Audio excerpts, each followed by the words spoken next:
Carta de Tiago, capítulo de número 2, versículos do 1 ao 13. Nós vamos fazer a leitura assentados como nós estamos. Eu peço que você, após a leitura, não feche a sua Bíblia. Eu quero fazer essa leitura de duas vezes. A primeira, lendo na versão que os irmãos devem estar utilizando, a versão atualizada. Depois, naquela que eu vou ministrar hoje à noite, que é a nova versão internacional. Então, primeiramente, Tiago 2, de 1 a 13, na versão atualizada. Meus irmãos, não tenhais a fé em nosso Senhor Jesus Cristo, Senhor da glória, em acepção de pessoas, porque se entrar na vossa reunião algum homem com anel de ouro no dedo e com traje esplêndido, e entrar também algum pobre com traje sórdido, e atentardes para o que vem com traje esplêndido, e disserdes: senta-te aqui no lugar de honra, e disserdes ao pobre: fica em pé, ou senta-te abaixo do escabelo dos meus pés, não fazeis porventura distinção entre vós mesmos, e não vos tornais juízes movidos de maus pensamentos? Ouvi, meus amados irmãos, não escolheu Deus os que são pobres quanto ao mundo, para fazê-los ricos na fé, herdeiros do reino que prometeu aos que o amam? Mas vós desonrastes o pobre. Porventura não são os ricos os que vos oprimem e os que vos arrastam aos tribunais? Não blasfemam eles o bom nome pelo qual sois chamados? Todavia, se estáis cumprindo a lei real, segundo a Escritura, amarás o teu próximo como a ti mesmo, fazeis bem. Mas se fazeis acepção de pessoas, cometeis pecado, sendo por isso condenados pela lei como transgressores. Pois qualquer que guardar toda a lei, mas tropeçar em um só ponto, tem se tornado culpado de todos. Porque o mesmo que disse não adulterarás, também disse não matarás. Ora, se não cometes adultério, mas és homicida, te has tornado transgressor da lei. Falai de tal maneira e de tal maneira procedei, como havendo de ser julgados pela lei da liberdade. Porque o juízo será sem misericórdia para aquele que não usou de misericórdia. A misericórdia triunfa sobre o juízo. Vamos ler agora o mesmo texto, na nova versão internacional. Eu gostaria que os irmãos atentassem para a força de algumas palavras que vão ser citadas.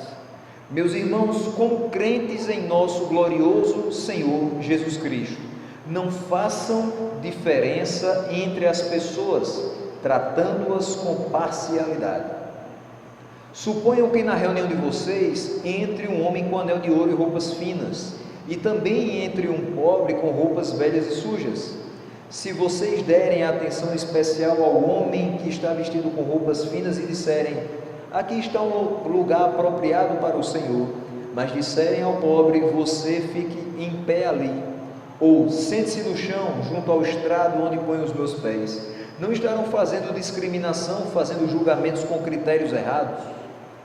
Ouçam, meus amados irmãos, não escolheu Deus os que são pobres aos olhos do mundo para serem ricos em fé e herdarem o reino que ele prometeu aos que o amam? Mas vocês têm desprezado o pobre. Não são os ricos os que oprimem vocês? Não são eles os que o arrastam para os tribunais? Não são eles que difamam o bom nome que sobre vocês foi invocado? Se vocês de fato obedecerem à lei do reino, encontrada na Escritura, que diz: ame o seu próximo como a si mesmo, estarão agindo corretamente. Mas se tratarem os outros com parcialidade, estarão cometendo pecado e serão condenados pela lei como transgressores. Pois quem obedece a toda a lei, mas tropeça em apenas um ponto, torna-se culpado de quebrá-la inteiramente. Pois aquele que disse não adulterarás, também disse não matarás. Se você não comete adultério, mas comete assassinato, torna-se transgressor da lei. Falem e hajam como quem vai ser julgado pela lei da liberdade, porque será exercido o juízo sem misericórdia sobre quem não for misericordioso. A misericórdia triunfa sobre o juízo.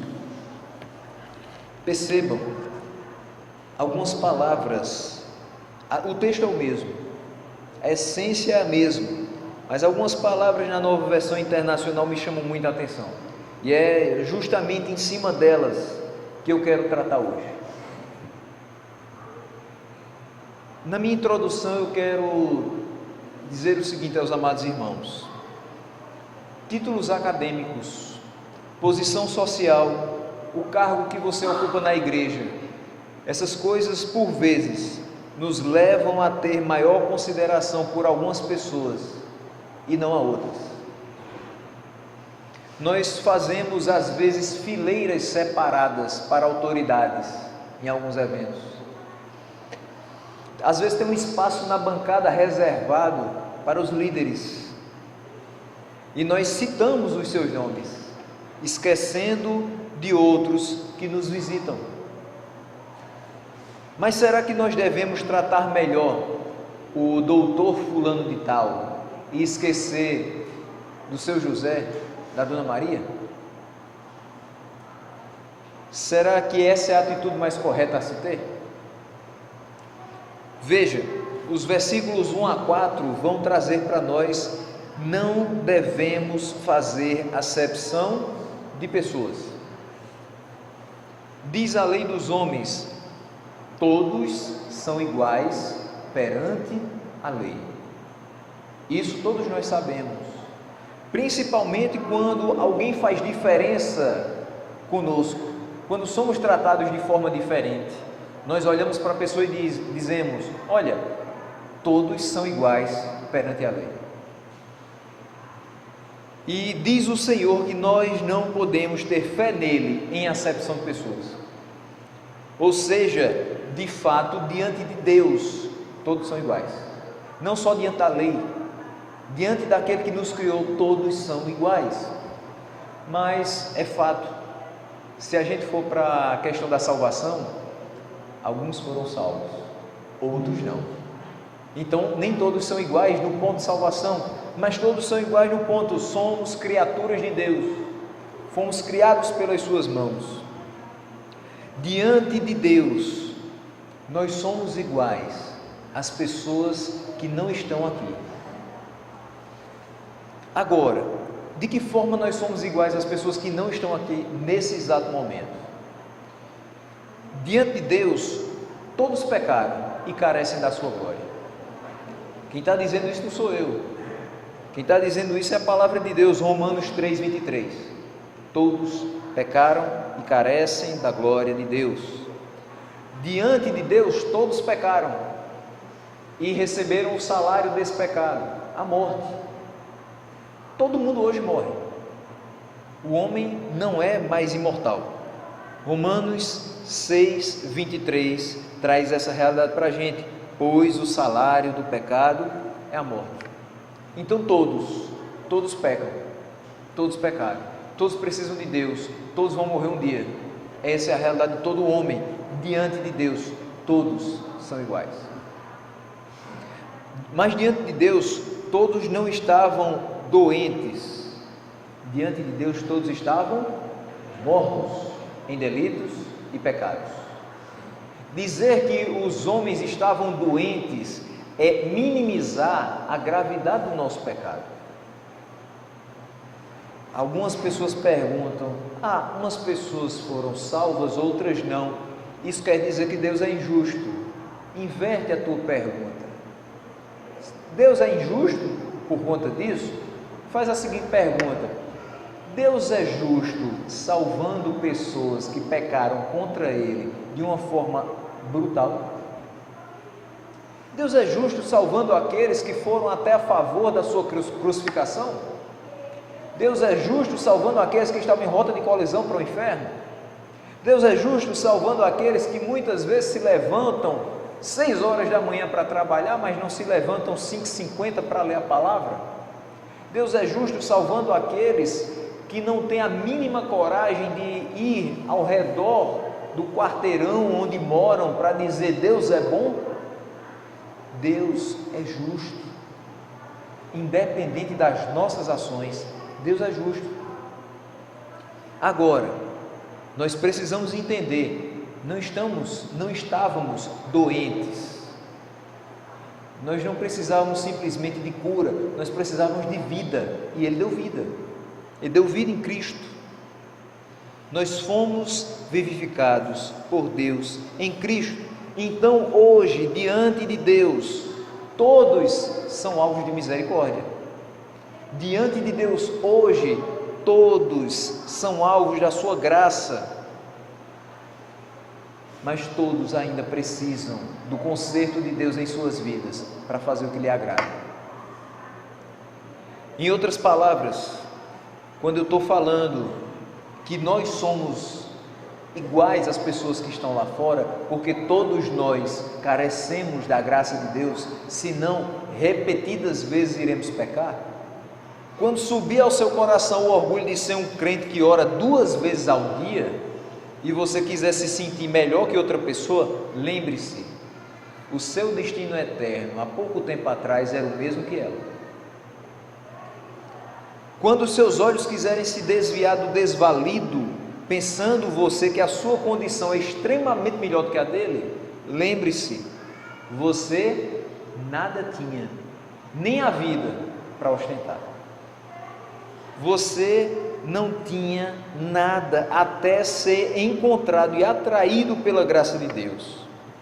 Quando a sua vaidade e o seu ego for maior que a sua vontade de ajudar as pessoas, quando a sua vaidade e o seu ego for maior do que a vontade de ser solícito, maior do que a percepção de que você precisa ser misericordioso, lembre-se, em Cristo, sem Cristo, nada somos, e que o único nome que está acima de todo nome é o nome dele. Às vezes a gente se preocupa muito com títulos. Me lembro que anos atrás, já com a Angélica me acompanhando, nós pregávamos em várias igrejas de Campina Grande, e as pessoas sempre que nos recebiam, seja Igreja Batista, Assembleia de Deus, Igreja de Cristo do Brasil, sempre diziam assim: o senhor é o quê? E eu ficava me perguntando o que eu sou. Eu sou Jorge. Não, mas eu quero saber o que é que você faz. Ah, tá certo, sou professor. É só isso? Como se fosse pouca coisa.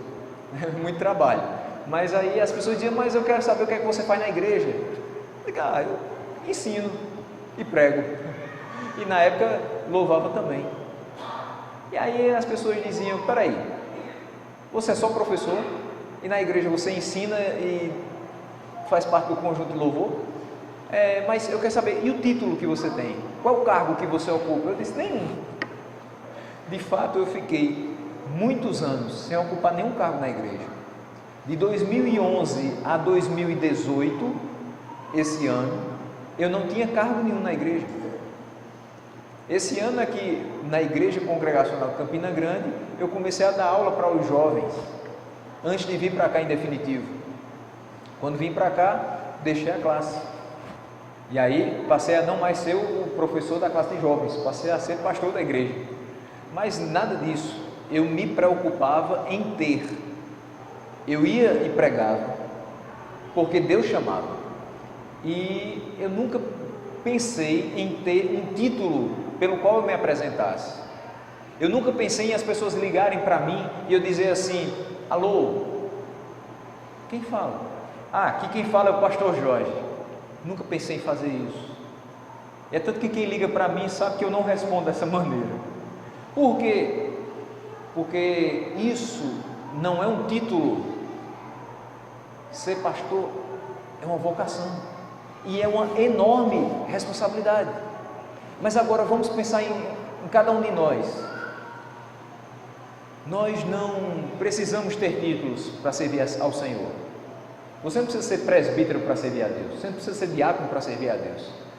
Você não precisa ser a líder da união feminina para servir a Deus. Você precisa que Ele tenha atraído você pela pregação do Evangelho e que você se sinta incomodado com os seus pecados, se arrependa todos os dias, peça a Ele cada dia mais fé e aí você sirva a Deus. Você precisa ter o seu coração voltado para a palavra dEle para servi-lo. Você precisa renunciar o seu ego, a sua vaidade para servir a Deus. você precisa diminuir para que ele cresça. Então, não precisa que alguma pessoa ligue para você e você diga assim: aqui quem fala é o irmão fulano de tal, aqui quem fala é o doutor fulano de tal, o presbítero fulano de tal, porque no céu não tem nada disso. Esse texto nos mostra que não podemos, não devemos fazer diferença entre as pessoas, porque no céu não há placa, no céu não tem diploma, no céu só existe uma pessoa pela qual devemos chamar, a qual deve ser honrada, a qual deve ser louvado todos os dias: Deus. Nós não podemos querer ser maior do que Ele. Mas nós estamos na terra, então o critério que vai ser usado é o critério terreno. Não, nós vivemos na terra, mas nós somos cidadãos dos céus. Então eu preciso tratar o meu irmão assim como Deus trata o meu irmão. Eu preciso olhar para o meu irmão assim como Deus olha para o meu irmão. Eu preciso amar o meu irmão assim como Deus ama o meu irmão. Só que isso não é fácil. Isso é complicado. Por quê? Porque o coração que está dentro de mim ainda é um coração de pedra. É um coração que precisa ser quebrado. Eu só posso fazer tudo isso quando Ele substitui o meu coração de pedra e me dá um coração de carne. Assim como diz Ezequiel 36:26. Não tenhamos a nossa fé em nosso Salvador em acepção de pessoas, mas formemos um corpo vigoroso para o louvor e o serviço a Cristo, o Rei dos Reis. Se entrar, por exemplo, alguém aqui nesta igreja que tenha escolaridade maior que a nossa, isso não é motivo para que a gente fique diminuído, de forma alguma. Nem é motivo para que a gente dê a essa pessoa um valor maior do que ela possui. Então imaginemos que chega aqui alguém que diz: eu tenho um mestrado em teologia. E eu vou falar aqui bem particularmente, eu acabei de renunciar a um mestrado em teologia. Faltava bem pouquinho, mas eu acabei de renunciar. Porque o que eu preciso de estudo, eu preciso de preparo, mas eu não preciso de um título para que Deus abençoe minha vida. E eu não vou me baixar às condições humanas para alcançar determinadas coisas. Agora eu vou sim me submeter a Deus, para que Ele possa agir através da minha vida. Então, se entrasse alguém aqui dizendo: eu sou mestre em teologia, a gente não colocaria no primeiro banco, a gente não colocaria sentado aqui em cima e dizer assim: olha, você vai pregar hoje à noite porque você é mestre em teologia. Não, eu não posso dar um valor maior do que a pessoa tem. Imagine só, eu já cheguei a escutar pessoas que diziam o seguinte: sabe esse anel que você está vendo aqui? É de doutor em teologia. Quando o homem abriu a boca para pregar a palavra, não saía nada. Por quê? Porque não é o anel, não é o que você acha que pode fazer, é o que Deus pode fazer através de você. Então eu posso não ter as mesmas coisas, mas eu não vou me sentir diminuído se chegar aqui uma pessoa que tem um grau maior. Eu simplesmente vou dizer: Senhor, abençoe esse teu servo, e que ele possa, juntamente conosco, que não temos o mesmo conhecimento que ele, te cultuar da mesma forma, se sentir mais um nesse corpo que te serve, que te louva, que te agradece por todas as coisas. Se entrasse uma pessoa aqui bem vestida e nós dissermos: senta aqui reservado dos outros, que você está muito bem vestido, então você fica nessa ala reservada, nisso nós estaríamos pecando. Por quê? Porque nós estaríamos agindo em acepção de pessoas, e eu tenho certeza de que o coração de muitos de nós não seria impulsionado a fazer a mesma coisa com aquele que não estivesse tão bem vestido. Olha, você não está muito bem vestido não, mas vem para cá, fica perto daquele que está bem vestido, senta ali junto com ele na área reservada. O coração do homem muitas vezes age pelo que vê, e vê o externo, não vê o interno.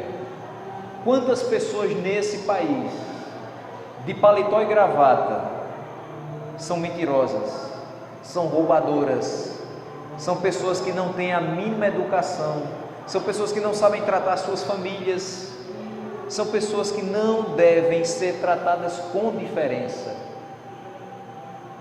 dadas a ela um valor maior do que elas têm. Enquanto isso, pessoas que talvez não tenham em seu guarda-roupa um vestido longo, que não tenham em seu guarda-roupa um terno para vestir, são as pessoas mais abençoadas do universo, porque não tem essas coisas, mas tem aquele que nos reveste da cabeça aos pés, com a sua graça e com a sua misericórdia. Nós temos Jesus Cristo, isso nos importa, isso nos interessa.